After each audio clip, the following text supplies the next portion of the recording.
Our first honoree is Carolyn Godfrey, professor of nursing at Forest Park, who received the Heroes, who received the Heroes in Action Award for Excellence in Maternal Child Health from the March of Dimes. Whether serving as healthcare providers, educators, researchers, chapter volunteers, and/or advisors, nurses play a critical role in advancing the mission of March of Dimes, which is leading the fight for the health of all moms and babies. March of Dimes Heroes in Action Awards support this mission while also paying tribute to exceptional nurses throughout the community. So we would like to congratulate Carolyn and ask if she'd like to come forward for a photo, along with Dean Jordan Cooper. I'll also tell you. Okay. You're very proud. Yes, indeed. Very nice.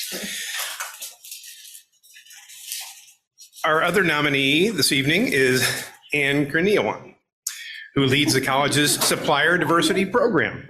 Anne is being recognized for her tireless work to enhance employee engagement and inclusion. Anne also leads STLCC's Asian American and Pacific Islander Employee Resource Group.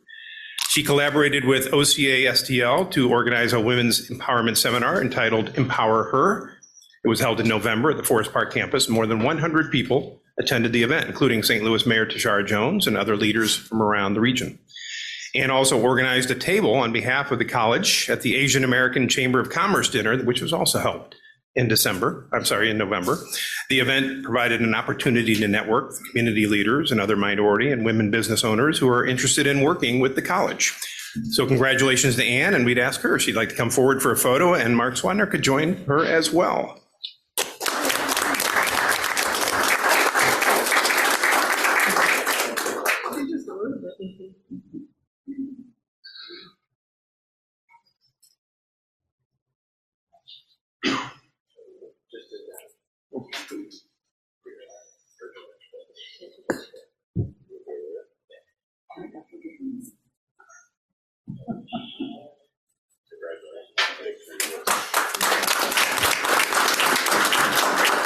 Congratulations. And that concludes my presentation this evening. Thank you. Thanks, Bill. We have three presentations tonight. Health insurance benefits is the first of that. Thank you. Good afternoon, trustees, Chancellor Pittman. I'm excited to talk about benefits. It's a big benefit year for us this year. We are rebidding every line of benefits that exists today in the college. And so we're going to walk through what those bids look like. Tonight is meant to be a recommendation and an educational opportunity for you so that there are a couple things that are outstanding that I will come back with. The goal would be to have those finalized and bring that back in February for a vote. So just to clarify, tonight we're not going to vote on this. We're going to listen, learn, ask questions, and then we'll vote in February. That's correct. Okay. Thank you. So as I mentioned, we've reviewed all lines with the exception of stop loss. Stop loss is our insurance for those large claims that exceed $250,000. In order to market for that, we have to have a minimum of 6 months of claim data on the current benefit year. So that marketing just launched this month. We should get that information back pretty quickly on that. We do have recommendations on most lines. However, we are still working on details related to worksite benefits, which are things like hospital indemnity insurance or accident insurance. These are not benefits that we subsidize through the college, so they don't impact our rates. They're pass-through benefits, but we're just trying to make sure we get the best possible pass-through rates for employees on those. The other thing that's still outstanding is looking at short-term disability as a college-paid benefit. This was something that came up during NEA negotiations that I committed to investigating what that cost would look like. We had some issues in some of the census data, and so we're trying to get that cleaned up right now to make sure we have the right rates for all of those items. But let's look at the details behind this. And this is a little bit of an eye chart, but I'll walk you through this. So on major medical, we have elected to stay with Cigna. They were incredibly competitive in their rates. Anthem was the closest in the competition of that, but frankly, when you started to weigh in a variety of things, including opportunities for bundling as well as the ASO fees, Cigna was still by far the best option for us as our major medical carrier. On the dental, we're also recommending to stay with Dental Source and Cigna, again, most competitive there. And then there are some details around the bundling that helped with some of those fees. On the vision front, we are recommending a move to iMed. They came in with a very competitive proposal. It expands some of the coverage options, and it also lowers that cost just a little bit on that one. Basic and voluntary life and disability, there were no competitive proposals. So we literally could not make a move on that one. The Hartford has, by and far, the underwriting on that is not something that anyone else is able to reach right now. So we'll stay with Hartford there. It was the same thing for voluntary accident, death, and dismemberment. We'll stay with Chubb for that same reason. When we got into FMLA administration, which today is with Hartford, and if you spend any time talking to a lot of our teams, you'll know that going through Hartford for FMLA administration is quite painful. We have a lot of service issues, and we spend a lot of time working with them to clean up data. We had a very competitive and compelling bid from a company called ComPsych. This is their specialty. This is what they do. They have a very nice online portal, and it's less expensive. So we're really excited about that opportunity there. Within the on-site clinics, after reviewing all of those, Everside has come in with the most competitive responsible proposal. It was not the least expensive. The least expensive was actually Resilient. However, we had significant concerns in there with just the responsiveness to questions, getting us even their final bids. All of those types of things took quite a bit of time, and we're actually still coming in last week. And we feel much more comfortable with Everside's approach and their partnership with us so far through that process. In the dependent audit services, we're recommending DSI. If you remember, this is for us to go through and really look at, is everyone who's supposed to be on the plan going to be on the plan type of thing. And so we are recommending that partnership with DSI. On the wellness front, this would be a move away from Vitality to an organization called Navigate. The benefits are very, very similar. The cost is significantly less expensive. And what is nice is Navigate and Everside do have a relationship already where you can tie those clinic benefits directly into that wellness program. And so there's some nice interrelation that occurs there.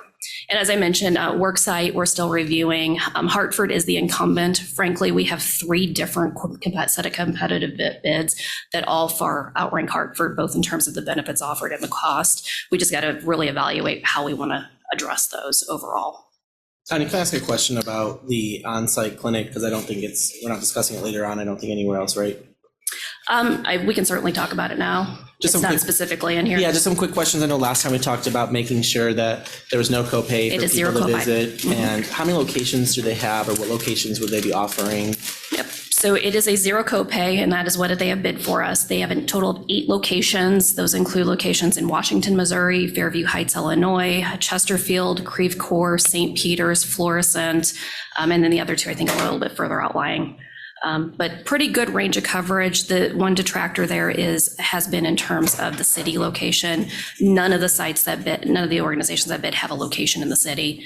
But this one does at least have one in the Fairview Heights. They have one in Creve Coeur, so they've got a little bit of that wraparound. There's one in South County too.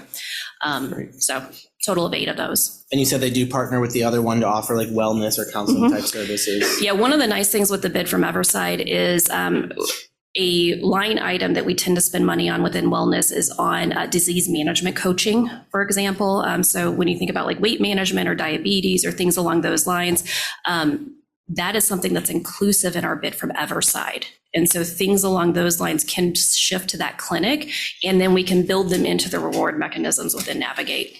And then what is if we were like measuring the goal of over 3 years, what would we say, like, if we had this many people visit this first year, we would say that's pretty good success, and versus 3 years from now? Yeah, so Everside is suggesting that we would target a 35 to 40% participation rate in year 1.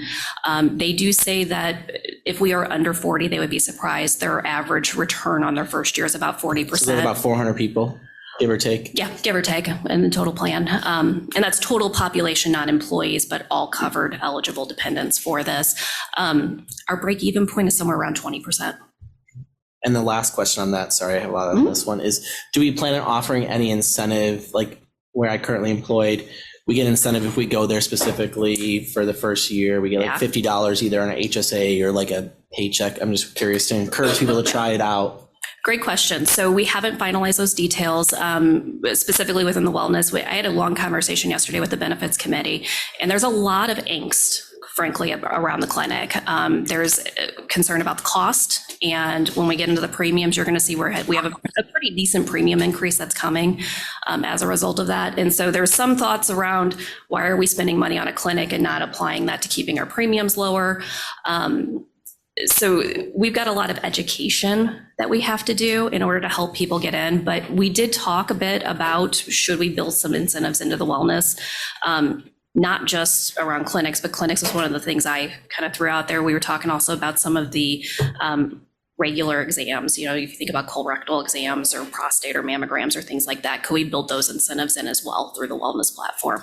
And my last comment on this, I apologize. I will say from a board perspective, at least for me, we've kind of been pushing the college to look at something for this for several years, and it's taken because of turnover in HR to get to this point. So I do want to kind of say it's been kind of a board directive to offer this because as a board, we are looking at all of our employee groups, but particularly those on the lower end of the pay scales. We feel it's really important as a board to make sure people are taking care of each other and to have no copay, to be able to go to the doctor, have an option to go to a doctor without a copay is extremely important. To have some place to go that's central. There's lots of locations where you don't have to wait 3-6 months to get into an appointment, that if you are sick, you're able to get quickly. And so I know people might not agree with our thoughts of 7, but certainly I think that's where we've kind of landed on. We want to make sure that our employees are able to take care of themselves, to be able to do well at home, to be able to be well at work, but also to figure out low cost and looking at healthcare, of counseling and other mental health services. So this is not something that just came with you. I want to make sure people know it's not a Tanya thing that came in. This has really been a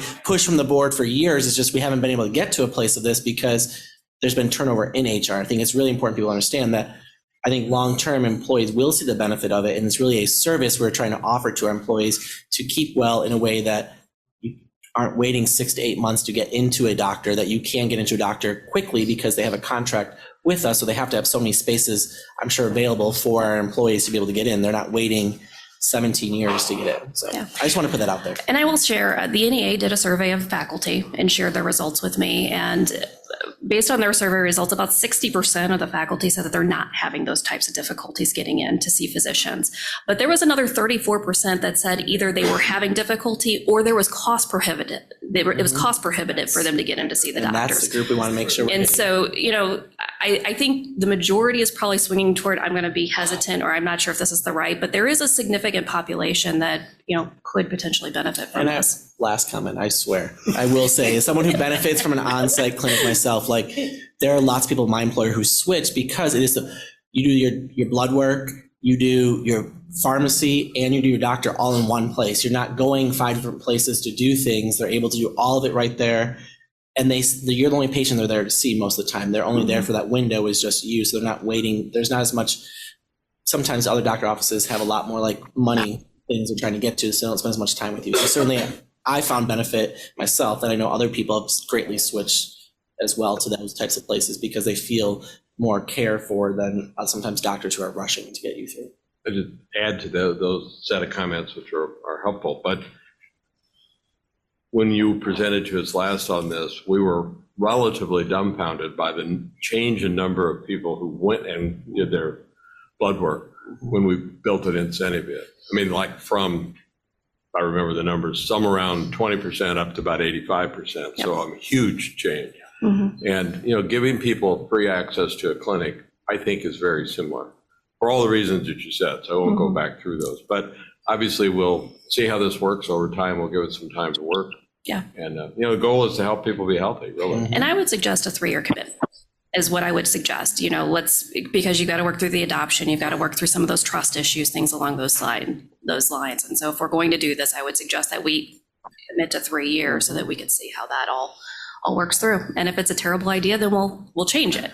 But I think it's something that'll catch on once people get past some of those additional reservations. Great. All right. So Thank you. full plan.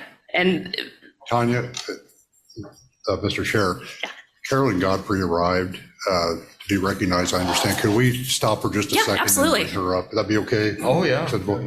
All right, Bill, you want to come back up and do your thing? Thank you. Well, I try my very best. Oh, no worries. You just want to get a photo with her? Yes. We are going to get a photo, but you need to tell her that we heard about her already.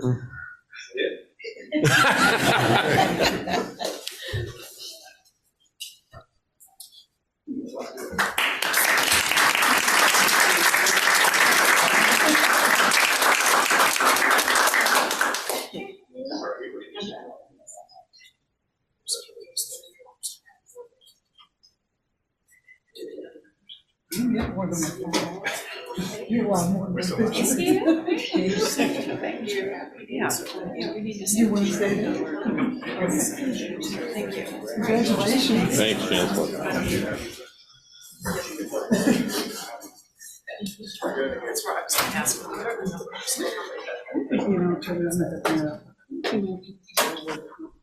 I knew you're ready to continue. Always.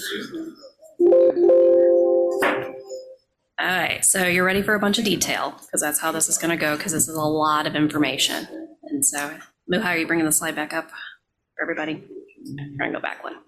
All right, so this is the full suite of recommendations. So on the plan design, we are recommending very few plan design changes. What that means is we would stay with the same 3 plans that we have, and we're going to limit those to changes to the high deductible health plan. The first change is that it would remain a $0 premium employee only plan. It would actually become our only option. So when we get into those premiums, I'll show you what that looks like. We would have to increase the deductible based on the IRS changes and requirements there. And we are going to remain to stay an embedded plan. So if you remember back in November when we talked about this, we talked about embedded versus non-embedded. We're going to leave that alone. We decided that that probably made the most sense. One of the major changes here, though, for the attraction to the HSA is to do a one-time increase of the college HSA contribution to $1,500. And that extra $500 we would front load. So today, with the $1,000 contribution, we divide that up across the month. So they get $83.83 a month across 12 months. The idea here is for those who may be really worried about, well, what if something happens early on and I don't have money? Then they have some money sitting in there. Now, there's a little bit of risk. Mark and I have talked a lot about this of what if someone gets the 500 and they walk from the college? We have 41 people today on the high deductible health plan. I think if we got to 100, we'd be doing fantastic, frankly. And so I think the risk there is pretty low. Other things is we will have a pretty significant adjustment to employee premiums. The forecast is for an 11.7% increase in projected claim spend. And so I'll dive into that here in a little bit more detail. One of the big things from the benefit committee was a request to add coverage of venous insufficiency and bariatric surgeries. The bariatric surgeries would be capped with a $10,000 lifetime max on those, but it is not something that we do today. And so that's about a 0.5% of that total increase on the claim expense. Again, remaining with Cigna for medical and Rx. Talked about the clinic, the dependent audit. I think we covered most of the rest of this. The wellness program, those surcharges would remain. I will tell you, employees do not view those as incentives. They view those as negatives. So that is something that I hear a lot about. And the issue that I've talked about is in order to make those incentives, so in other words, where if you do these, you get a reduction, would mean our premiums would have to be such that there's actually something to reduce from.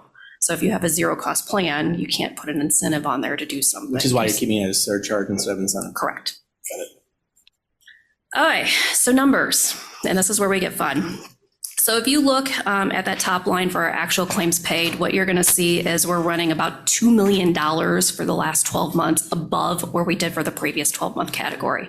So if you remember when I presented last February, I guess it was, we were projecting, just south of a 2% total increase, and we decided to absorb those costs. Today, we're running about 105% of our claim volume.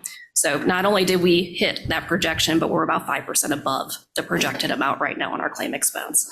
So it's a pretty significant increase that we're seeing in claim cost. And again, with everything, we're also expecting a total of 11.72%. If we were to choose not to cover the bariatric surgery and the venous insufficiency, that goes down by a 0.5 point. This is a lot of math on here, so does anyone have any questions or want to go into any detail? Doesn't seem like that much cost difference to not cover those two It's not. things. It's worth, I mean, It's really not, and we'll set up the bariatric surgery in such a way, because one of the fears of bariatric surgery is you do it once, if you don't fix the behaviors or, whatever the underlying condition is, then you end up doing it again. And so applying a lifetime max to that is also going to help control that a little bit. All right, what was last year's increase? Sorry. just shy of 2%. Okay. All right, so this is a bunch of the detail, what goes behind that mid-year projection overview. So again, the underwriting period that we're looking at is December through November. So we're actually a little bit earlier than we have been in past years because of the amount of claims. We really try to do that. We do remove large claims from those overall projections. USI is applying a 6.9% trend for medical and an 8.6% trend for prescriptions. But we haven't built in any additional margin into this around all of those pieces. We are considered 100% credible, so they're pretty confident in our overall projections that are coming in here. And so when you kind of walk through this, it goes through a lot more of the detail behind how we're looking at the various items. When it comes to administrative expenses, we're expecting a flat renewal on those, but that claim liability, again, we're looking at going up. The stop loss, we could see an increase of up to 25%. Now, stop loss is a very small component of the total benefit package. So we don't think that once that marketing comes back, it's going to grossly change our numbers, but it is something that we're watching pretty closely. And then total fixed fees, we're looking at about a 20% increase on that specific line. So, I mean, we're seeing costs go up across the board here. And I think we've been lucky the last couple of years with where we've ended up at. All right, this is my eye chart, which is comparing rates, okay? And so this is taking and breaking down by each of the plans into what's called the FIE, which is really the total estimated expense that we should be forecasting as a self-insured plan and putting aside so that we would have the appropriate money to cover the overall expense of those claims. What you'll see highlighted in yellow are the premiums for the employee only. So if you really want to just kind of look at where we're going and what we're looking at here, the column with the yellow are the recommended premiums for the upcoming year. If you're on the left, that corresponding column is where we were at last year. The place where I've heard the most noise is on the buy-up plan, taking that from a $75 monthly premium per month for an employee only up to $125. How we arrived at that is if you look at those FIEs, it's going up by approximately $100 a month on the FIE, and we split that expense 50-50. That is our richest plan. That is our our plan where we absorb the highest amount of cost. And so it seems appropriate to have cost sharing there. We're also still well below benchmark. Benchmark on this plan is like $183 on an employee-only contribution for a very similar type of plan. And am I reading this correctly that we have 454 employees, employee only on the buy-up plan? That's correct. So it's been popular. Yes. Yeah, it is easily our most popular plan. I'll say I still struggle with the base plan having any copay. I feel like when we switched from the beginning, I mean, the board might feel differently now, but I still feel like we should have a zero monthly contribution for a base or high deductible. Personally, I feel like when we switched to having 3, we made a commitment to that. We never made an eternity commitment. So we can kind of understand the issue, but how does that work if they agree not to smoke or those incentives? How does that work with the $25? So those are surcharges. So in other words, you have a period of time to comply with those. So for the tobacco cessation, we've moved that into the open enrollment period. So if you complete your attestation during open enrollment and you attest that I'm not a tobacco user, then you're clear of that surcharge. If you attest that you are a tobacco user, you have until March 31st roughly of the plan year to complete a cessation program. So an approved cessation program to avoid the surcharge, okay? You actually add on. Yeah. It's not a. Yeah, so it would get added on, and it gets added on after that March date. It actually happens in May for the next plan year. What about the commitment to the wellness commitment? So the physical is the same way, and it applies to employee and to spouse. Okay, and so it's $75 per person, as long as they complete their physical with their blood draw by, I think it's actually 3/29 this year, but usually the end of March of the plan year, then they avoid the surcharge for the next plan year. So it's a go forward charge that gets applied if you don't comply by the March deadline. Now that I understand those, I agree with Kevin. I know it's about a 93, if nothing changed, it'd be $93,600 annual cost if I took the 312 times 25 times 12. I just feel like when we switched from what used to be called as like a Cadillac plan and we had to change because of Obamacare laws and all that, again, maybe the board has a different feeling though, but I think for me, I would still like to see two plans offered, a high deductible and a base plan for employee only, a zero monthly premium contribution personally. I know there's a cost involved with it, but I feel like, And I think you've made these comments before. I'm going to dominate so other people can jump in, but we have employees for whom that's a fair amount of money, so it's a nice benefit to say, come work for us. We're paying you $40,000 or whatever, but you also have no cost for your health care. So, I agree. yeah, I had one question. So with the clinic, if the clinic was approved, does that enter into this equation? It actually does not. So under IRS regulations, we cannot pass through the expense of the clinic in our premiums.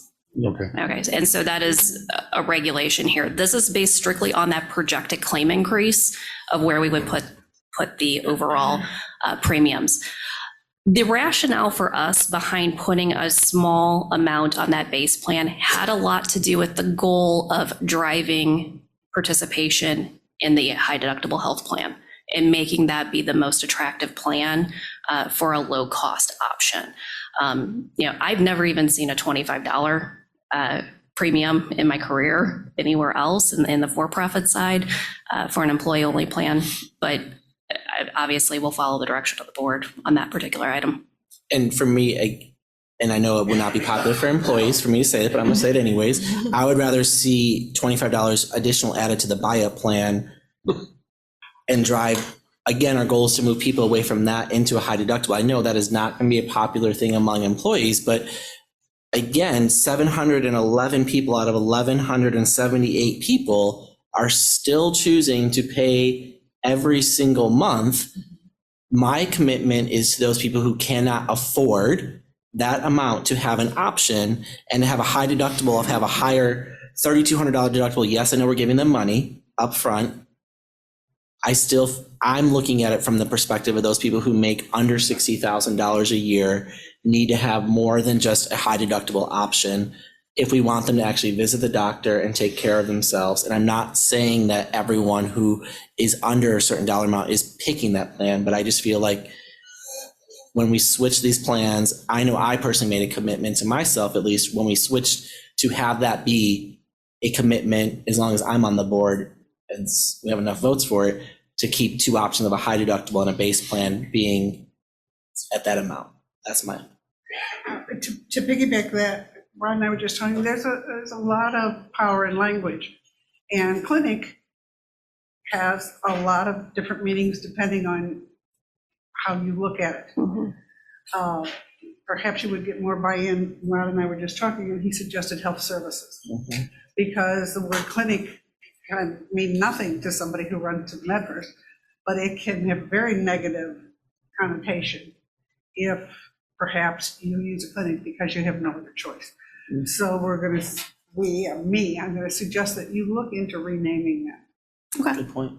I appreciate that. I appreciate Kevin's point, but the other variable that we have to understand, when you see an 11.7% increase in your claims, you need to understand what's driving those claims. And if it's the exact, what I would call diseases, right, that we're trying to get folks to go to the doctor for, giving them a non-deductible doesn't help us there. I want them to change their lifestyle so that they're healthy, right? And so folks are saying, well, we need to get the premiums down. The way you get the premiums down is you change your behavior relative to your health. And I bet if we went and looked at our claims data, we're going to see diabetes, We're going to see. High blood pressure. Yeah, we're going to see all the typical ones. Heart disease. Heart disease, all of that. Yep. And that to me are lifestyle changes. You don't get away from them because you offer a low deductible plan. So if they dislike the surcharges, change your behaviors. Because that's what's driving our rates to go up. Is our claims. Where are they coming? And I guess, do we have the data? Is the 711 people, who's claiming the most claims, like which group? Do we have that data without knowing, obviously do. identifiable information? We do have it in an FMR. I don't have it in front of me right at the moment, but yes, the data is available. But they didn't have a health service option where they might get information to help them decide to change their lifestyle. If we have health services, then perhaps they can get good advisement as to how to be healthier.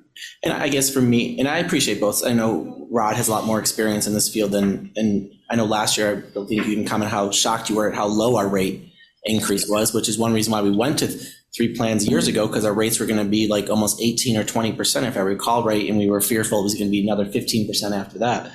You know, my wondering is, even do we wait a year to see how the clinic is, to see if people are actually trying to get some of those lifestyle changes, to see if it makes an impact. And if we're still not seeing, if we're seeing all of our heavy claims or things that could be treated coming from the buy-up plan, then we know our issue is not the current plan, so we can then add after a year. But to me, I would like to see this other piece happen before we just jump to adding this and adding a clinic or whatever we want to call it, a health services center, before doing both. I get we're trying to offset costs.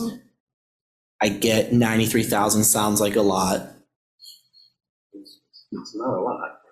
When you look at the Right. total budget, it's a very Correct. small percentage of the total. So that's what I just think I would like to play with one piece to see if it makes a difference personally. And then if it doesn't make the difference of changing behavior, just like we added those surcharges, we first added it for the employee, then we added it for the dependent. Historically, 30% of your claims or 30% of what our big claims are coming out of a small population. I mean, so I'm trying to remember the high claims kind of off the top of my head. I know there was one in the high deductible health plan. It was an accident, so it was not something you could predict. There were a couple in the base, but I do think most of them are in the buy-up. A lot of them are coming from our retiree population, frankly. Which makes some sense, I guess. Yeah, it makes sense. The older Now, you get, the more right. issues there are. What you also have to remember is the retiree population that are paying 100% of the premiums, right? So they're paying 100%. We're not paying the premiums or premium portion, but we are having to help with those claims, which is partly what's driving some of our expense. Out-of-pocket costs. Yeah. So I think what I'm hearing is support for the premium on the buy-up plan and making that adjustment to the buy-up plan, but removing any premium to the base plan. We're not voting, but that's. We're not voting, but I think that's what I'm I hear. hearing, just to summarize the And feedback. the idea that bring us more data Okay, as we collect it, yep, like you have. I mean, it's very, very thoughtful way we've gone about this. So we can think in 9 months or whenever you come back, kind of how's this work? What might we want to do there? yep, I can totally do that. So then finally, this is just the plan summaries. Again, the only change here is the annual deductible going up to $3,200, $6,400 on the high deductible health plan. So deductibles, out-of-pocket maxes, co-insurances would all stay the same otherwise. And then that change to the contribution on the HSA plan. I'm just curious for education purposes, because I know many employers offer buy-up an HSA and a base plan. How many people, I want to use people, but I want to make sure people know we don't know who you are. We don't get the identifiable information, but how many people or policy holders actually reach their maximum out-of-pocket annual in the buy-up?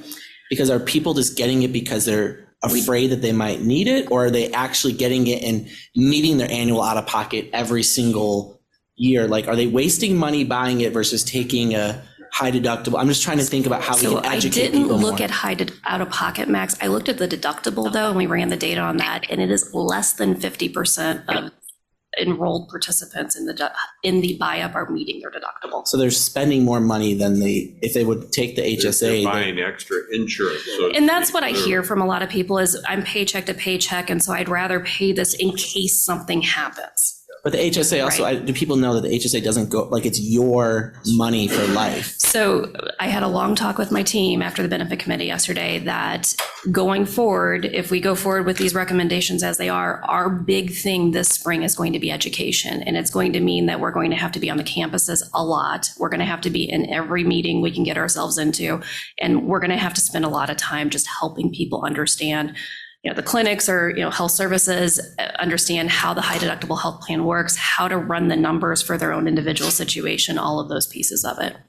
So I think education is going to be huge for us. I mean, it finally clicked in my own brain. I'm finally switched myself to HSA because I know long-term it's a triple trifecta with tax purposes and many other things. Well, and but- once you get to a certain amount, you can invest it. So then you can make money for you. I mean, there's lots of benefits. I mean, I have been on an HSA plan for 10 years myself with a high medical needs child. So, I mean, there are ways to make it work. Yeah. Now, I know how to navigate, and so I don't suggest that Right, for that's- the normal layperson, and I would never suggest that for the normal layperson who might have high medical needs, but you can definitely do it. All right, so our next steps, we got to finalize worksite coverage in the short-term disability, the stop loss, and then, the goal is to have a final recommendation for you to vote on in February. Nice job. Very thoughtfully done, thank you. Thank you. I think I'm next too. Are you next to? The team's been teasing me that it's the Tanya show tonight. Tanya. Yeah. All right, so compensation study update. We've already presented on CBIZ and their study results. This specifically is the ask that was made to look at any position that was not classified that would start, the starting pay would be under $45,000. So just a reminder, with the contract with CBIZ, they reviewed all classified positions, both unit and non-unit. This included FOP positions. This particular review that we're talking about today specifically looked at professional grade 7, both unit and non-unit, and then it looked at physical plant grades 1, 2, 3, and 6. Okay, and it's kind of weird that that jumps like that, but that's how their grades are written. So again, our approach was very similar to what CBIZ did. We were looking at the complexity of the responsibilities, how they were problem solving, level of influence. So not necessarily the titles of the job, but we were looking at the content within the job itself and comparing those qualifications and skills and experience to market data. Unfortunately, because we're not CBIZ, we don't have the proprietary database that they used for their review, but we do have access to Coupa HR. And so we did pull surveys against those to look across all of those. We were pulling 2 separate peer groups. So we were looking at Midwest 2-year institutions, and then we were looking at St. Louis all institutions as our comparable groups for those. Similar to what we did for classified, we were using a match the market approach in terms of how we were looking at comparables. So this is again looking at the midpoint of the market and ensuring that our 50th percentile is similar to what the market's 50th percentile is. And this is the result. So if you look here, the blue line is our current annualized base salary compared to the market 50th percentile for those positions that we were looking at. So what we found is we're really on par. In some cases, we're slightly above where that market is coming in these particular positions. So when you say base salary, is that the starting salary they're offered when they come in? So we're actually over the Well, 50%. So it's not base. So it's comparison. It's an equal comparison of the 50 and the 50. So I'm we're looking at the 50. yeah. So it's the same. That would make it very attractive. Yep. So based on this, we're not recommending any grade movement for those particular positions or that we would want to explore changes to those particular positions at this time. What made us pick 45,000 instead of 60,000, or what dollar amount? Why did we pick 45 or? That was what I was directed. Did you think that made sense? Honestly, with the professional positions having just been reviewed, I was happy to look at them, but I do feel like most of our professional positions are not vastly out of line. That study was done in 2022, so that data isn't terribly aged, and I don't think the market has moved a ton. We don't have any trouble hiring within the physical plant. You've already adjusted the custodians, that was done. And that was a big change that was made and was the area where we had a lot of trouble. The rest of them, we're not seeing tons of issues in terms of hiring. In fact, many of these positions, when we were looking at the grades and why there's some jump in those numbers is there's, within the joint resolution, there's some grandfathered rates in there, and we don't even have anyone in the new rates because everyone that's currently employed is in those grandfathered positions. Do we have a lot of vacancies? I assume not in any of these really. I mean, grades. we're always going to have turnover in the custodian ranks. Right. There's some turnover within the professional grade, as there always is, but looking at the vacancy report, I can't say that any of these particular ones jump out at me as being anything significant or out of the norm.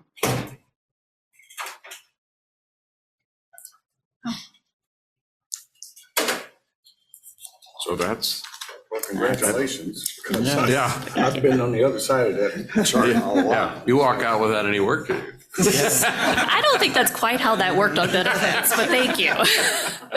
Thank you for your time. Great job. Thank you very much.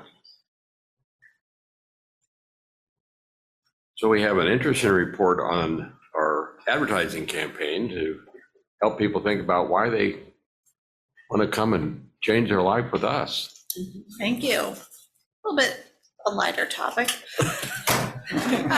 We're also going to talk a little bit about our website updates and how we're going to align with Pathways. So first, I'm going to talk about the Transform advertising campaign. Many of you may recall we had some listening sessions with our marketing agency about 6 months ago because we really wanted to get input from the Board of Trustees, from leadership, students, the community, all sorts of people about what St. Louis Community College and our need for new buildings and what that expectation was. So now we want to go back to the taxpayers who kindly voted for Proposition R and start telling them what we're doing. The steel is going up, there's cranes, people are noticing something's going on. So next month in February, we're going to begin to see some advertising. The advertising will be focused primarily on print and radio.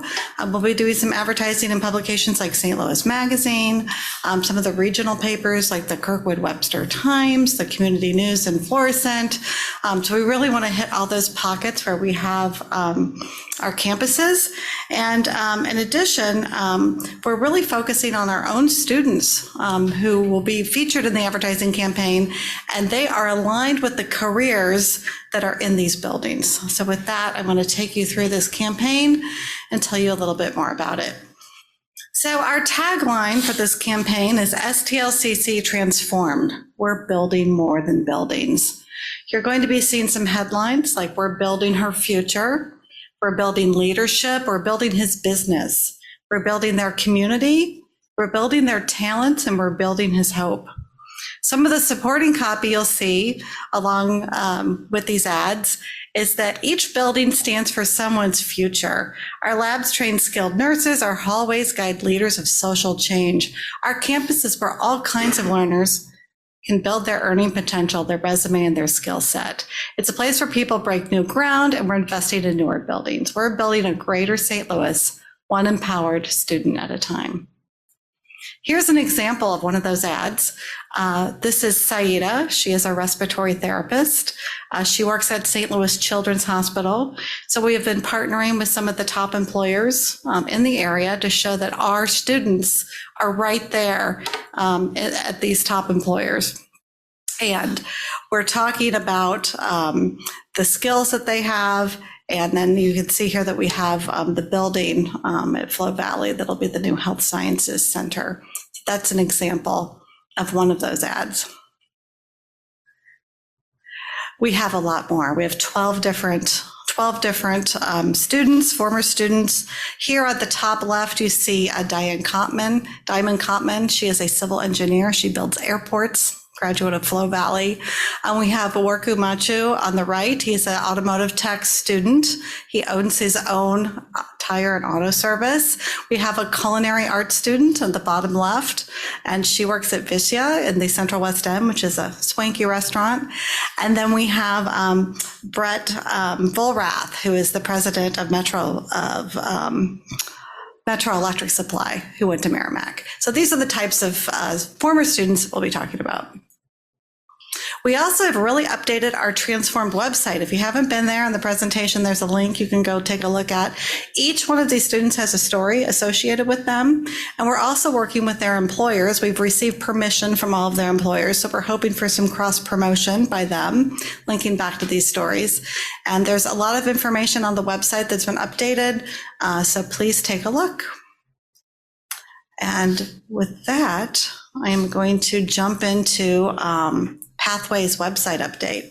So we've been doing a lot of work on the website, and has not been something that the marketing team has done by themselves. It takes a team, and student affairs and academic affairs have been very, very involved in this.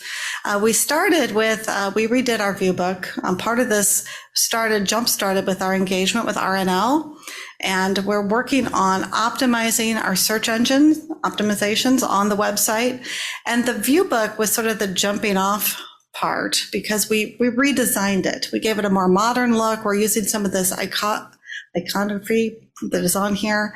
And you'll see that we really will take a look at that as you get to the website. You'll see how it reflects this new view. So far, what have we done? We have launched 3 meta major pages, 16 program pages with health professions, STEM and advanced manufacturing, and a getting started page. Under development, there are 80 total program pages. So we had help from RNL with 10 pages. My team is now working on those other 70 pages, and we're sending those out for review. There's been tons of input from program coordinators and faculty on what is in those program pages, and we're redesigning these meta major pages. And then there is also a Pathways landing page. Just to give you a quick look, and I invite you to go take a look at the website, you can see the before and after. So now that we're moving into meta majors, you can see the page on the left was the original page, and the page on the right is far more inviting. We have a lot more information, videos, actually photographs of real people who have gone to school here. So it looks much more engaging. And this is an example of an actual program page. So this is precision machining technology. And Miha, do you mind pulling up that page? Because I wanted to give people a little bit of a deeper look than you can see right there. So you can see that we have follow your path. Again, we're really pulling into leaning on pathways. And the video pane you see right there, we used to have our videos up at the top, and we noticed people didn't know they were videos. So we're using some best practices to make sure that the user experience is great. So you can see the video pane. And if you can scroll up a little bit more, Miha, this is the, I'm sure you've heard of Career Coach. Career Coach is a widget that lives on our website, and it's a really great tool. You can actually take a test to see where your career might be headed, but it also gives you a salary outlook, how many jobs are open in the area. So that's a really great option now that's available. And then what can you do with it? What can you do with this? What kind of jobs can you have? And then we have a little bit of quick facts, cost of attendance, and then we're adding testimonials of students that will be in here. And again, we have pictures now that align with all of these career fields. Thanks, Miha. You can go back to the presentation. So what's next? We're working on building a Pathways landing page. We're redesigning the entire homepage and working on the navigation because we feel like that could really be improved. Another part of our RNL engagement is we're working on an online video view book. So there will be a lot of good information that's beyond what is in our printed view book. And then we have a really interesting product called Lightcast, and that's alumni data. So it'll actually show where our alumni are working and what kind of salaries they are earning and what kinds of companies they work for. So when you go to that page, you'll actually get a sense of what you could do with that degree. And then we're also creating an SEO-rich content hub that will bring people back to our page. So with that, are there any questions? We hope to be done completely with this first program pages and everything by the end of February. Any questions? Board members' questions? Okay, thank you. I have one quick question. Yes. Sorry. Thought you were going to get off with that one. No. I really do like the we gave, we built, my question is, Is there a reason, and maybe it's just, these are just the pictures and they go on top, how there's no like, doesn't say STLCC anywhere? Oh, on it those? will, it Okay. will. Those are just an example, so you. Just making sure, 'cause I'm Yes. like, it's great, you built her, Absolutely. and who built it? Like, No, does it say those are anything just about the community pictures. college? So you will- there will I'm be- glad she's doing well, I'm glad he's doing well, but. it I was doesn't just trying to give you a say- sense of what kind of students that we were featuring. Definitely, Perfect. you will learn a lot more. Okay, I'm glad it will say STLC or the logo will be Yes. somewhere on there. It's like we built a billboard once and there was no like website on it. It's like, so you can't click a billboard. They're That too won't hard to happen go click under while my you're watch. driving. So No. thank you. There also is a story. So each of those students has a story on the website. So we will link to that on each ad. So you can go read about them. And it's a Q&A with them about their career and their experience Thank here you at the so college. Thank you. Looks great. Our next item is to look at a couple board policy revisions. Not sure who's going to speak to this. Tanya? Excellent. Looks like both of them are probably Yeah, they're both tied to very good federal law. ideas and probably required. Yeah, they're both tied to federal law. And so one is related to the Pump Act and one is related to the Pregnant Workers Fairness Act. And so it would be adoption of those and codifying that within board policy. And then we do have corresponding AP that outlines access, how they would move through all of those accommodations, things along those lines. Any questions from board members on those? What do you need us to do tonight? Go ahead and vote. We approve the lodging and then next month we'll vote on them. Is that correct? We're lodging them tonight? I believe so. I move we lodge C.35 and C.36 as presented with the correction on C.36 of fixing the typo word workers in the title of it. The R is missing. About 4 of us reviewed that and missed it. It happens, trust me. The motion by Kevin and Annie. Second. Further discussion? All in favor, say aye. Aye. Anyone opposed? Thanks, Doris. Very good. You're welcome. Passes. Thank you. The next item is ratification of employee travel, which is presented, a list of all the employee travel. Trustee travel, sorry. It's trustee travel. Employee, yeah, Yeah. sorry. Trustee travel. We do not get a paycheck. We do not. Yeah. So I need a motion. So to approve moved. it. Second. Rod was the second. Any discussion? Oh, okay. I find it interesting. I've watched this over the years. It's not gone up very much, over 10 years. So that's good. We're cautious. All in favor, say aye. Aye. Aye. Anyone opposed, say nay. It passes. So our next item is approval of the consent agenda items. We take a motion to approve the consent agenda either as it is, or if you want to make a motion to pull some aspect of the consent agenda out for discussion, please do that. Can I pull something out for discussion? Yeah. Let's see. It is 4.4, 4.5 is just related to, do I have to move? So normally what you would do is move and say, I would like to pull those two items for discussion, but Just discussion. you're not asking them to be voted on separate. You can, No, just discussion. just for discussion. Okay, so make that motion, please. I make a motion to, I move there. Move to approve the consent agenda with discussion of items 4.4 and 4.5. Second. Doris, did you second? Is that correct? Yes. Thank you. All in favor? Aye. Now let's discuss those items. so the question that I have on 4.4 and 4.5, they're really related to bids that involve minority and Black women, MBE or WBE.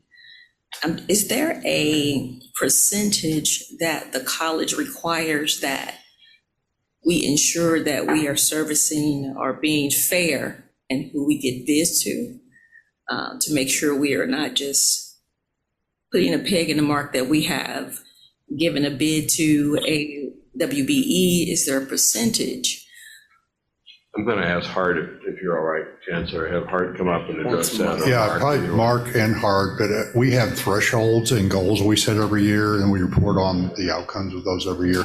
But I'll let Mark speak to that first. Yes, we, and Ann, who you recognized, is our supplier diversity manager. And she is constantly trying to achieve a higher result with MWBE type of activity. Generally speaking, we don't have an issue of assigning too many to MWBE. We go the opposite way. We have trouble finding MWBE, but we're constantly trying to improve that, get some of our vendors registered in those lanes so that they can be it. And we contact them saying that, hey, this is out there. Can you bid on it? And then, we evaluate them with that, with through that lens within what the board has recommended for. In August, we usually come in May and August is when we establish those goals. So you will see those in this upcoming May. Mark, can you let Nicole know about, didn't we add policy that said during our bid process, a certain points will be now given to diversification of bids where it used to not have any additional point value?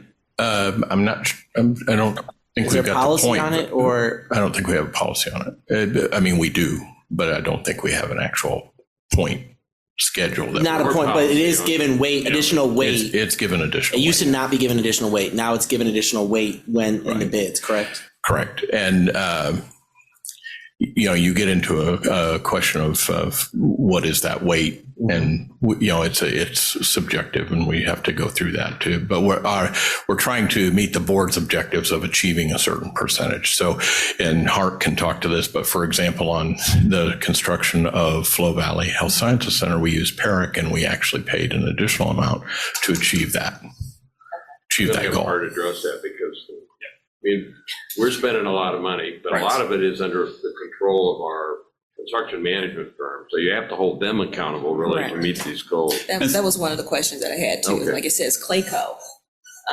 But then a lot of them I didn't see. It says neither minority or, so I was just like, there were so many of them that said neither is a minority or, so that was just raised a concern for me that asking, is there a threshold that we make sure we're providing that equity and fairness across the board? And so one of the reasons also that we're using multiple general contractors, multiple construction management firms, multiple architecture firms. So I'll put out our construction manager firms. I believe we have 75%. 4 of them are either MBE or WBE. Our architecture firms, we have a significant percentage that are either MBE, WBE. So it is the fact that we're looking for those overall targets.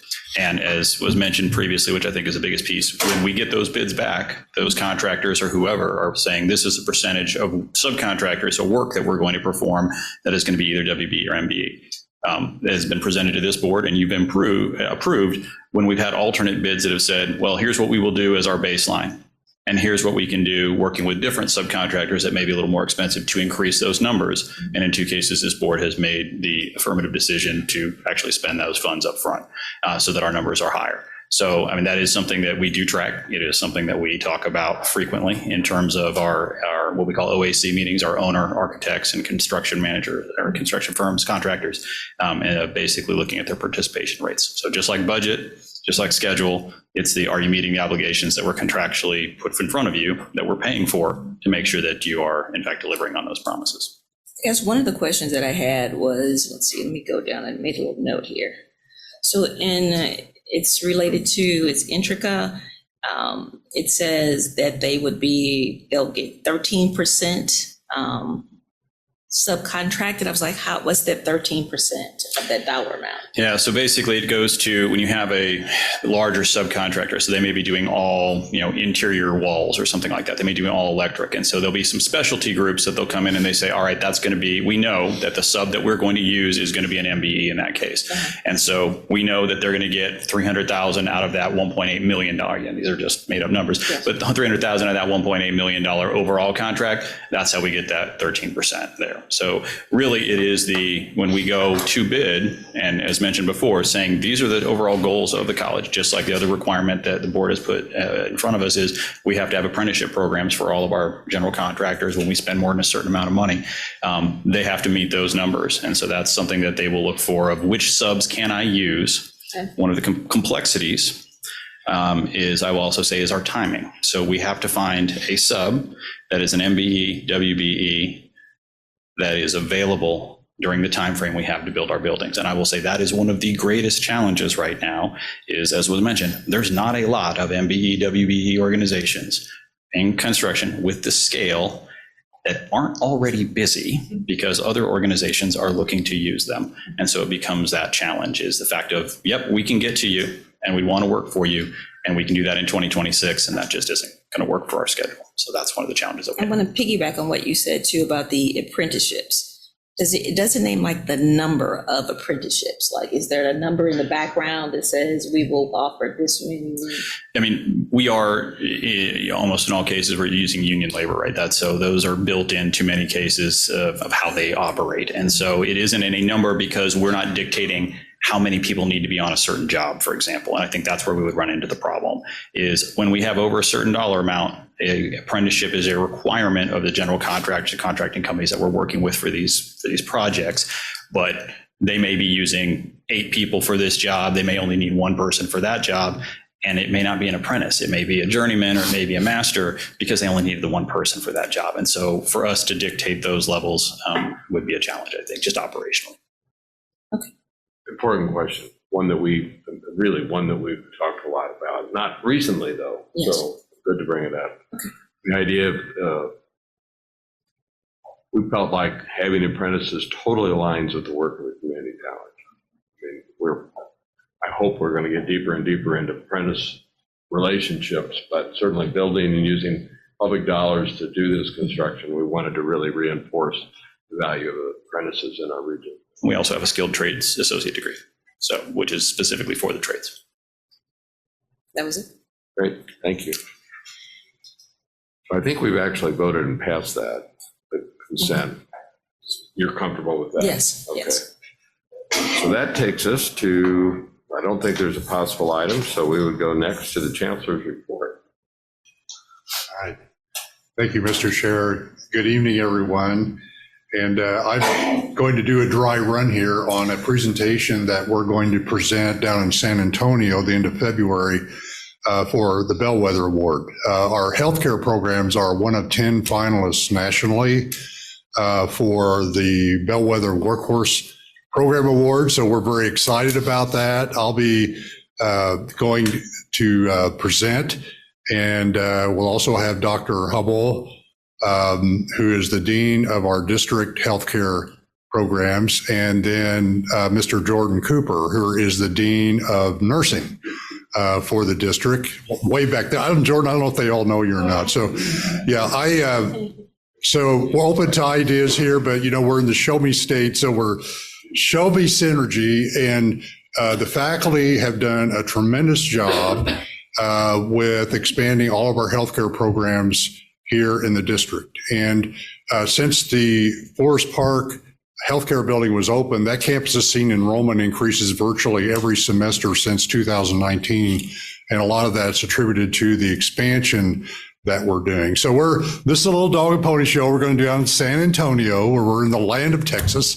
This is kind of a big thing that will sell, but we're supposed to demonstrate the critical issue, how we're responding, and then the outcomes. So it's basically a quick overview of how we'll be judged against the other 9 colleges. So there's no debate on healthcare shortages in the St. Louis MSA. I mean, it's reaching very concerning levels. If you've been to the hospital or doctor lately, you know what I'm talking about, or trying to get an appointment with a doctor or procedure, you're starting to understand. But we're now seeing, in terms of just nursing, almost an 18% vacancy rate here in STL. That equates to over 3,000 vacant positions for nursing. So that's getting really to the critical shortage stage. And you can see the different types of nursing positions that we have going forward. And I'm going to move through this very quickly. Understand this is a 45-minute presentation. We have the experts there presenting. I'm there, certainly just for, eye candy. No, just kidding. I want to talk about the funding part of all this. We do have to pay for all these things.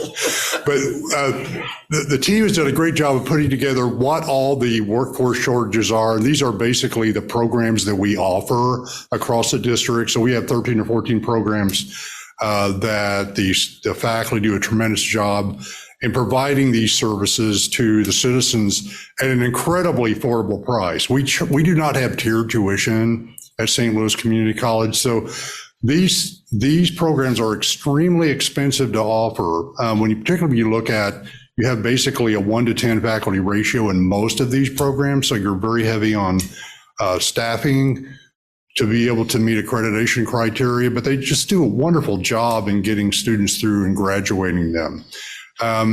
This particular slide shows some of the surveys that we receive back. And I know this is an eye chart and you can't see all of it, but take my word for it, there's a huge vacancy rate in all of the program areas that we offer. And as hard as we work, it's hard to even make a dent in the shortages. And what we'll demonstrate when we're down in Texas, we'll mainly focus on nursing, but we'll touch on all the other programs and the needs that they have as well. You compound that problem with there's just simply going to be fewer people that are going to be eligible to go into the workforce, given the declining high school graduation rates that is occurring, the declining number of people that, young people that are in high schools that'll be coming out of high school and that could enter the workforce. So we're really, really focusing a lot of our effort on healthcare right now.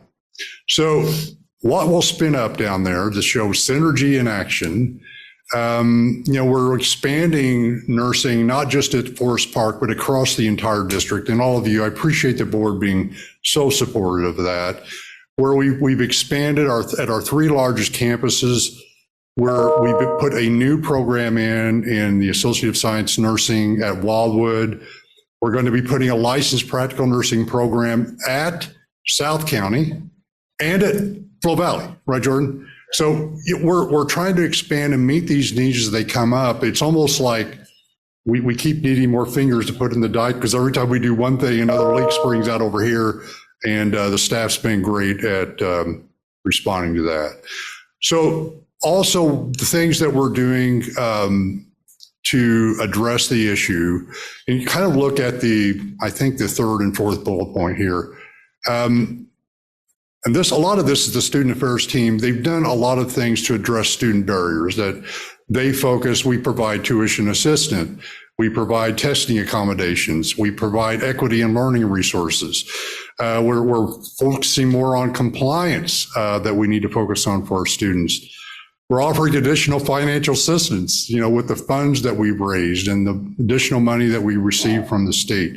Another check mark here I want to point out is focusing on sustaining and developing diversity in our programs. I'm going to brag on the faculty here again in a minute in regards to just they're doing something no other college that I've ever seen in all my career of 100 years do in terms of the diversity mix that we have for our students.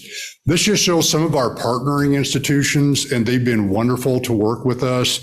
I think the latest news that we shared is that Mercy came out with this Win from Within program. They are basically providing our students with $10,000. They're giving them a job. They're giving them $10,000 to cover all their tuition, fees, books, living expenses, everything they need to get through that program. In addition to expanding their clinical space, they're also letting them work 16 hours a week. So they're in the actual workforce outside the clinical experience to get additional work experience. Yes, they do have to commit to Mercy, so it's kind of a pre-sign-on bonus. But Mercy's already figured out that this is less money than just spending a bunch of money on recruiting, trying to get people to come to them. So they're catching them at the front end of the educational experience. So we're really excited about that. And as Jordan and I know, there's going to be other hospitals sign on to this because it's a very competitive market right now for workers. This just kind of shows the enrollments that we've been ramping up to in the last few years, with a goal in nursing to hit about 750, Jordan, around 750 seats in our nursing programs, which is a huge lift, but there's just so much demand out there that that's how we're expanding our rates. And we're also seeing increases in our retention and completion rates. By some standards, those are a little bit lower maybe than some of the averages, but I think the way that the faculty have worked to bring in a lot of diversity in the program may cause that, but we're increasing and improving, okay? I'm looking back at some of these years. You've jumped 20% between 2019, 2020, and 22, 23. That is amazing. That is significant because you may see it creep up a percentage point or two, but to go up this high is really amazing. And you can see our graduate numbers are going up as well. We've already won the award as far as I'm concerned. I don't know what they're going to say about us in Texas, but we figured this out. Our pass rates still remain very, very high when you compare us to other data, other colleges and universities in the state and the nation. But here's something, I want to brag. I probably have Jordan up here to talk about this. But so if you look at diversity, equity, inclusion for Missouri, look at that on the first circle on the left. You'll see the minority, the Black other enrollment compared to white at 88.1%. So this is what I'm used to. Where I came from in Indiana, we were, this is basically the same statistic nationally, I would guess. When you look at where we were in 2019, our minority enrollment, really constituted almost half, and it continues to do so in 2023. So this just isn't like somebody waving a magic wand. The faculty have rolled up their sleeves and the leadership have rolled up their sleeves to make this happen. So I'm very, very proud of them. Again, I'm just kind of along for eye candy on this trip. Just kidding. But I will talk about how the state and local taxpayers have stepped up to help the college, because we're not only building this thing at Forest Park, we're building two more of these healthcare buildings, one at WAB 1 and one up at Flow Valley, that's desperately needed. And we've done that with the help from all these different areas and the St. Louis Community College Foundation. Remember, we completed about a $23 million campaign from private sources not too long ago. And we're looking at another one going forward the next 2 to 3 years. And working on a feasibility study for that right now. What else have we got here? Oh, this shows, here's a real important part. This shows how we've increased enrollment in every program that we have in the district, our healthcare programs. You see them, the red is the most recent numbers. So they're going up. So we go through the lessons learned, keys to success. We want the award. We ask them if they have questions. We get 45 minutes to present, right, Jordan? So we'll work this out. So it'll be myself, Dean Hubble, and Kim Kraft, I understand is going, who's our director of nursing for the system. And there is the slam dunk at the end of how we got all this done. That concludes my report, Penny. Any questions? Any questions? The eye candy comment's kind of humorous, but if you've got 100 years of experience, eye candy might be right.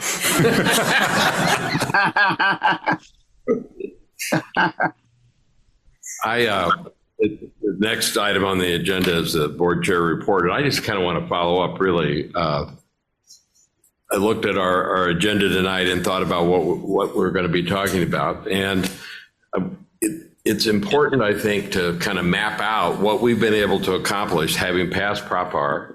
We're in the process of spending somewhere in the neighborhood of $500 million over a good period of time, and it is thoughtfully done. We're not just building buildings, we're building programs. We're building buildings that will house programs, that allow us to expand programs, and we're looking for partnerships with employers who need employees, right? And they're struggling to find people that have the right background or have the right training, and we're trying to be that partner for them to provide that. So we're really doing good work with these tax dollars for the regional economy. I mean, that's one way to think about it. But I think the way most of us think about it is we're trying to change lives, right? We're trying to find a currently underemployed or a high school student who really doesn't have a clear chance in their own mind to go somewhere that You know, they don't know what it is that they could do, and we're trying to be the solution, trying to help attract them, try to help get those. You said there's a lower graduation rate. There actually isn't. There's just fewer students, literally. We along with most of the country and most of the developed world, are just seeing a population decline. And, you know, it's got all kinds of consequences, including an unemployment rate that's low. I mean, there's a lot of factors that go into that. But we know there are lots of students, especially in the north part of our attendance area, that need help getting a next step, an education, a chance to maybe get employed by a hospital right from the get-go as a, you know, kind of a frontline worker, and you know, find out that's a good fit for them personality-wise, and then over the next 5-7 years gain the skills that they need. So that's the work that we're doing. And the way we're packaging that is around pathways, which we saw developed. We saw how the website's being changed and how that's being presented. And it's just delightful to see that coming to reality. Helping people that go click on our website and they're thinking, they're frustrated, now they can kind of be drawn in there. And we have a whole new advising approach so that those students, when they come to campus or when they click, now we're following up with them and trying to help them think about what it is they want to do, what the incomes could be if they get started in that direction. And I think, you know, I share all of this, not that it's news, I hope, to most of us, but it needs to be marketed better. And that's really what we saw as a beginning presentation, so that the community knows we're doing this work with the money that they've given us. That's part of it. But we also need people helping knock on that door and talk to that kid next door and say, hey, you know, I saw you taking care of your little brother, and it looked to me like you didn't mind the sight of blood. Have you ever thought about being a nurse? We need people encouraging our young people, or as I said, underemployed people who aren't so young anymore, but they really need a better opportunity. And that's the work we're working on. So that's my chairman's report. And I think our next item is some presentations by citizens who are not addressing board items. They just want to address Yes, the we have board. 3 tonight. First is Jessica DeCure. And just You can come on up. a reminder that you have 2 to 3 minutes, and we'll monitor that. A little bit longer if possible. I promise to talk fast. We'll see. I have edited and chopped. And thank you, Dr. Larson, and thank you for the Board of Trustees for allowing me to be here today. And my name is Jessica DeCure, adjunct faculty, Fine Arts, SDLCC Forest Park. I'm here today. There's a Local 1 representative here as well, Jav Clark. You probably don't want these, but I have 60 pages of emails. I have a petition with nearly 100 signatures of students, staff, and faculty regarding the hazardous fumes issue that's been ongoing in level 0 through 4 of the West Wing building. And the president is aware of the situation and is taking some action. We are greatly concerned about the health and safety of our students, faculty, and staff. Our students impacted have been worried, distracted, and unhappy. Again, this is the entire West Wing building that's been impacted for the most part. Many students have felt ill, along with teachers and staff, myself. Last semester, some class sessions were canceled, students left early, and we have 2 classes that have been moved so far that I'm aware of to different departments due to this issue. Mine is one of them. The automotive fumes are still present, and we've been given no assurances that this health and safety hazard will be remedied anytime soon. Some of my colleagues have left. They've gotten other positions. Some anticipate having to leave if the fumes continue. And while we recognize that President Ficus recently acted by hiring an outside engineer and by conducting the plan to conduct more air quality testing, we do request the board assists our president in any way possible to provide guidance, support, and the resources needed to solve this safety issue. In late August of 2023, Dean Munden evacuated his office and staff on the 3rd floor of the West Wing due to what he described as noxious fumes. The fumes experienced in the West Wing have included everything from car exhaust, gasoline, and diesel. The diesel was not due to automotive engine room. It was a separate incident that was thankfully solved. The fumes from O-level automotive in the engine lab are present just about weekly, peaking in the afternoons and never present on Fridays when automotive is closed, as noted by many faculty. A series of accidents last semester culminated in heavy exhaust fumes reaching all floors on December 6th. This was due to a car running indoors that stalled, leaking exhaust on all floors of our building. The day after that, there was a gasoline tank leak that cracked while students were filling it with fuel, a gasoline tank, resulting in widespread VOCs throughout the building. On September 25th, a fuel spill in Engines Lab made it up to the 4th floor and forced us to leave our classrooms. Our department secretary, who is leaving for another position, reported the student and faculty fumes complaints on 9/11 and throughout the fall semester. Amanda reported getting headaches, dizziness, and nausea herself on multiple occasions due to the fumes near her office. The response from facilities manager Matt Davis was very telling, and this was the first response we got this last semester about the fumes.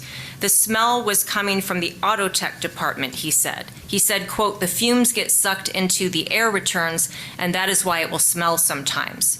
Another gas spill occurred in October. It was really bad. Those incidents became worse and continued throughout the end of the semester. Alita Lanier, adjunct faculty and gallery director, resigned from her position at Forest Park due to the health concerns for her students and herself, and because, in her words, administration was initially slow to respond or acknowledge the problem. Alita had multiple reports of fumes in her classroom, which is now evacuated. She and her students became ill with severe headaches, nausea, and throat irritation.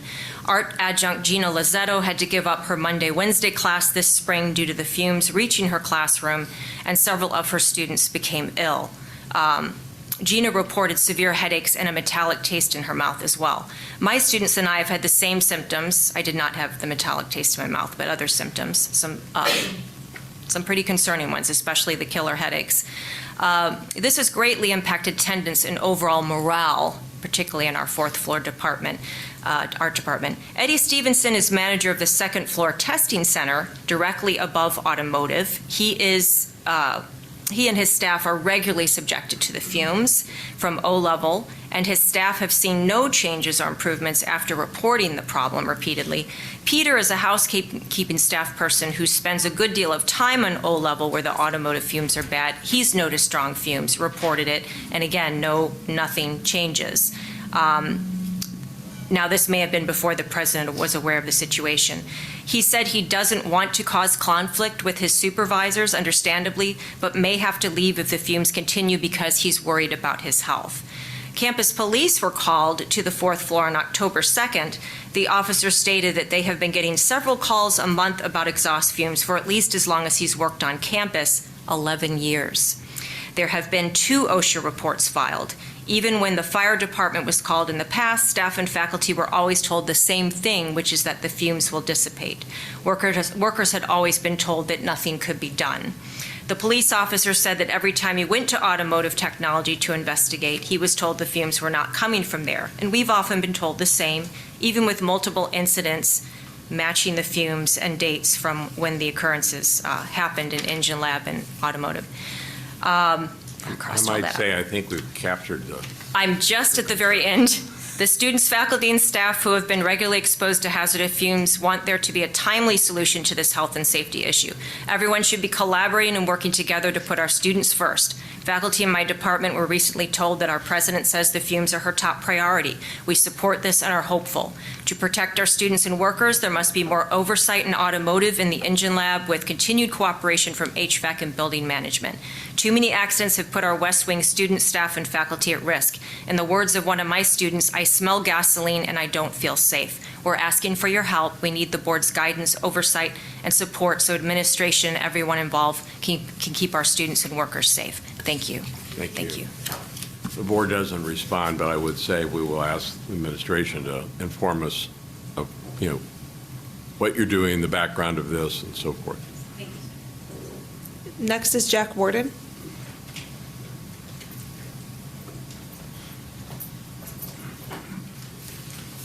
Hi. I appreciate your time. I am Jack Warden. I live in Kirkwood. I live directly east of the Merrimack Community Campus. And the work that's been done there, numerous incidents have come from the dumping of various contaminations into the storm drain systems, including chlorine, silica sand, and concrete sediment. I'm here to ask the board to be a better, more proactive neighbor and stop doing the contamination into the storm drains. Along with that, the Missouri Botanical Garden and MSD supplies placards that can be put on the storm drain systems. No dumping enters into stream.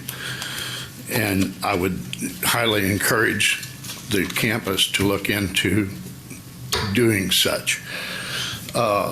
These types of incidents immediately and prolonged impacts the wildlife streams and includes fish kills in the streams that the campus was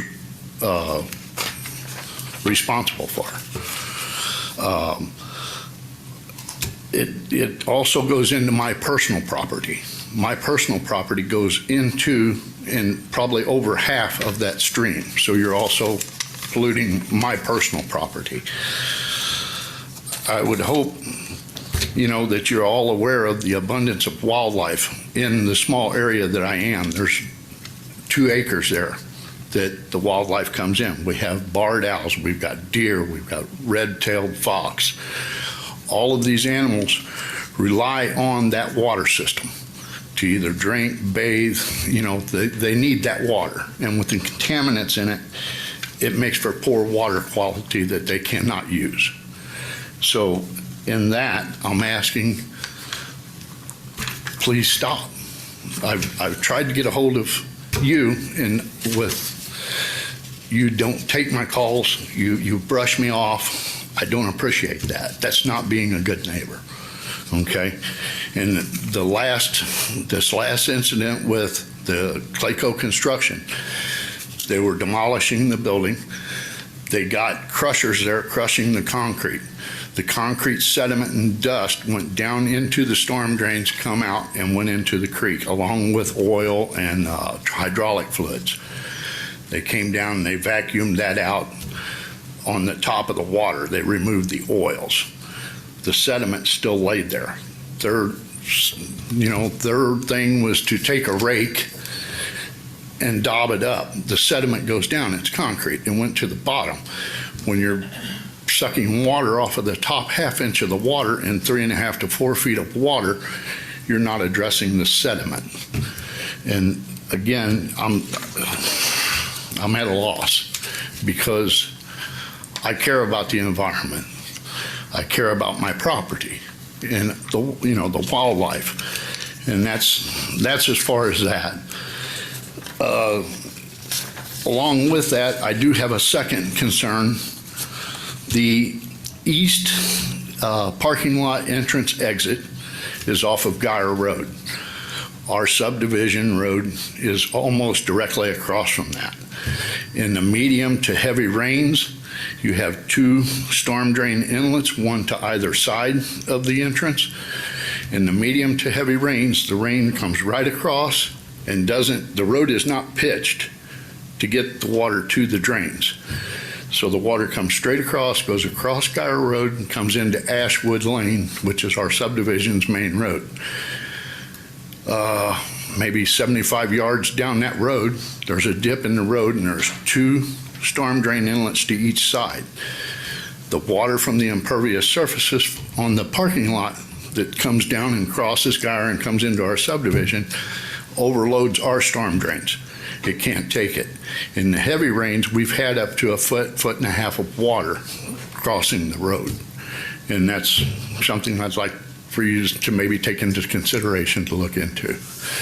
That's really all I have. Just, I'd like for you to be a good neighbor. Thank you. Very much. Thank you. And again, we'll Thank you. ask to hear more about this. Finalist Spencer Gold.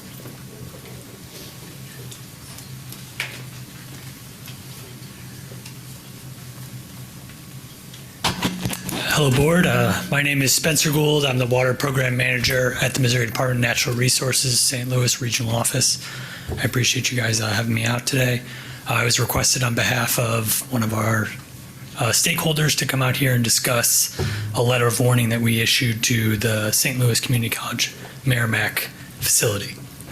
November 16th and 17th, a team member from the Missouri DNR investigated an illicit discharge coming from or originating at 11333 Big Bend in St. Louis County. We issued the report on December 19th. The 4 violations that we noted were discharging water contaminants, primarily total residual chlorine, which exceeded specific water quality standard criteria, discharging water contaminants resulting in exceeding specific water standards for pH, discharging water contaminants causing an unsightly sheen, and finally discharging water contaminants causing the formation of unsightly bottom deposits. The 2 actions required by the facility were to provide written statements documenting actions taken to remove contaminants and provide a written statement documenting actions to prevent future discharge of contaminants. Those responses were required by January 19th, 18th, 17th, yesterday, and those were received.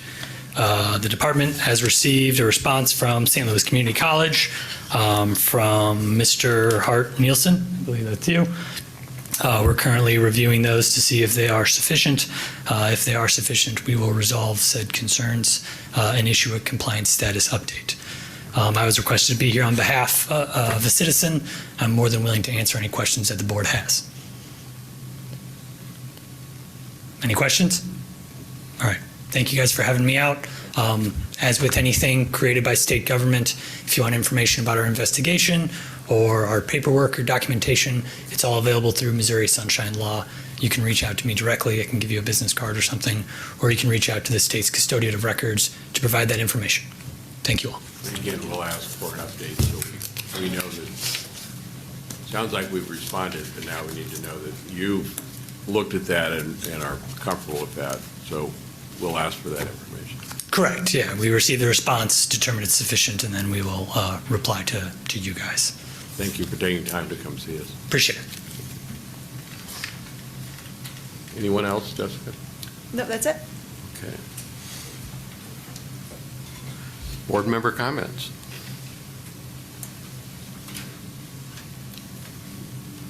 We are going into a workshop. Can we take a break? 5 minutes? We need to adjourn, probably. I was making sure. We can I'll take a motion to adjourn. Second. It's been moved and seconded that we adjourn. All in favor? Aye. And we'll start about 6:30 with our workshop.